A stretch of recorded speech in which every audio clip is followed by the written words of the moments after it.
حضرت امام حسین کی وہ شخصیت تھی کہ مشکات میں حدیث ہے، نبی پاک صلی اللہ تعالی علیہ وسلم کی چچی جناب ام فضل صبح صبح گھبرائی حضور کی بارگاہ میں آئیں، عرض کی یا رسول اللہ صلی اللہ علیہ وسلم آج میں نے عجیب خواب دیکھا ہے، میں ڈر گئی ہوں۔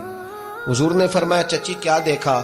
عرض کی حضور میں نے دیکھا ہے کہ آپ کے وجود کا گوشت کا ایک ٹکڑا کٹ کے میری جھولی میں آ گیا ہے۔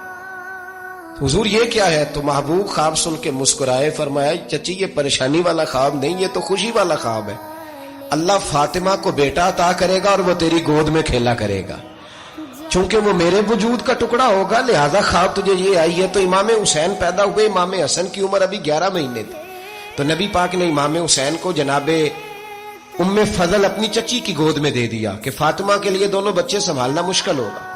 وہ خواب اس طرح پوری ہوئی۔ امام حسین سے حضور نے بڑا پیار کیا، بڑی محبت فرمائی نبی پاک سے۔ حضرت ابو ہریرہ رضی اللہ تعالیٰ عنہ کہتے ہیں یہ واحد بچہ تھا حضور کے گھرانے کا کہ میں نے دیکھا کہ نبی پاک صلی اللہ علیہ وسلم بیٹھے تھے تو یہ حضور سے کہہ رہے ہیں، نبی پاک سے کہ نانا جی اٹھ کے کھڑے ہو۔ کہتے ہیں حضور کھڑے ہو گئے تو کہنے لگے میں نے آپ کے برابر جانا ہے۔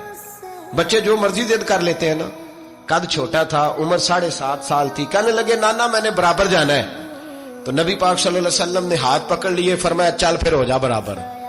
تو حضرت ابو ہریرہ کہتے ہیں انہوں نے حضور نے ہاتھ پکڑے، اوپر کھینچا تو امام حسین نے پہلے اپنے پیر حضور کے گھٹنوں پہ رکھے، پھر نبی پاک کے سینے پہ رکھے، اور جب ان کا قد سر تھوڑا سا حضور سے اونچا ہو گیا تو محبوب فرمانے لگے چل بس کر، تو نے تو کہا تھا آپ کے برابر ہونا، تو اوپر نکل گیا ہے، چل بس کر۔ فرماتے پھر امام حسین نے زبان باہر نکالی تو محبوب ان کی زبان چوسنے لگے، پھر ساتھ لٹا لیا اور انہیں سونگھنے لگے۔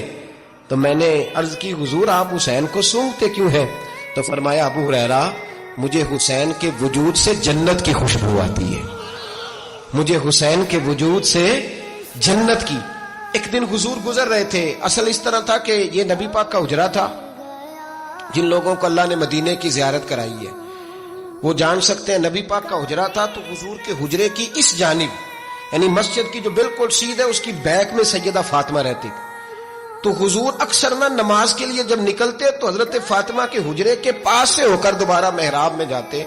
محبوب حجرے کے پاس سے گزرے تو امام حسین رو رہے تھے، مائیں کسی وقت ڈانٹ دیتی ہیں، ابا جی بھی کسی وقت ڈانٹتے ہیں پر اماں کے حکم پہ ڈانٹتے ہیں، تو اسی انہوں کو جانتے ہی نہیں، تو کبھی کبھی اس حکم کے تحت ڈانٹنا پڑتا ہے، ورنہ والد اکثر کوشش کرتا ہے کہ چلو میں تو رات کو تھوڑی دیر گھر آیا ہوں تو میں کیا اس کو اب ڈانٹوں، کوشش کرتا ہے کہ تو حضرت فاطمہ نے کسی بات میں جھڑک دیا تو امام حسین رونے لگے۔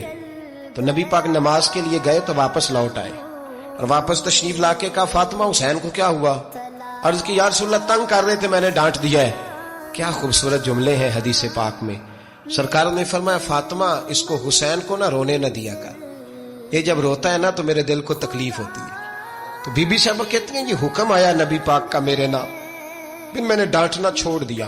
یہ ان کے فضائل تھے، کم ان کی تربیت خود نبی پاک نے فرمائی۔ اب تو اللہ تعالیٰ معاف کرے، پہلے ہم لوگوں کو کہتے تھے فلانی مجلس میں نہ جانا فلانی، اب تو مصیبت بن گئی ہے، جانے کی ضرورت نہیں، ہر شے موبائل میں آ گئی۔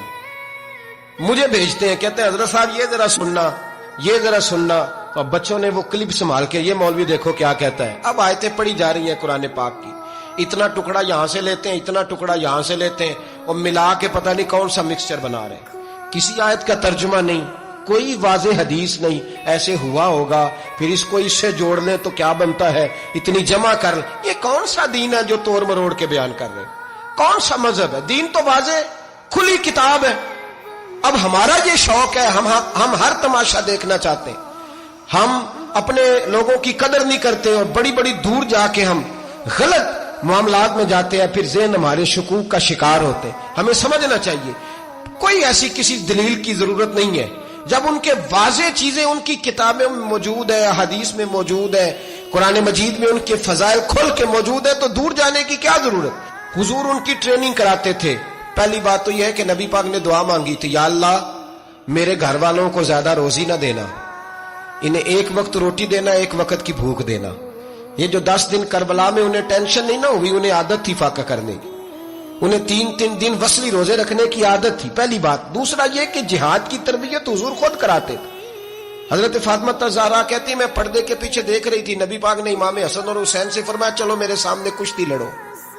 تو دونوں حضرات آپس میں جب کشتی لڑنے لگے تو نبی پاک نا امام حسن کو کہتے ہیں حسن حسین کو ٹانگوں سے پکڑو، حسن حسین کو پیچھے سے پکڑو. جب نبی پاک بار بار امام حسن کو بتا رہے تھے تو سیدہ پیچھے سے بول پڑی، کہنے لگی یا رسول اللہ آپ چھوٹے کو بتائے، آپ بڑے کو بتا رہے ہیں. بڑا تو پہلے 11 مہینے بڑا ہے، تو آپ چھوٹے کو بتائے بڑے کو بتا رہے. تو فرمایا فاطمہ تو چپ کرنا، جو میں دیکھ رہا ہوں تو نہیں نہ دیکھ رہی. ایک کو میں بتا رہا ہوں، دوسرے کو جبریل امین بتا رہے ہیں.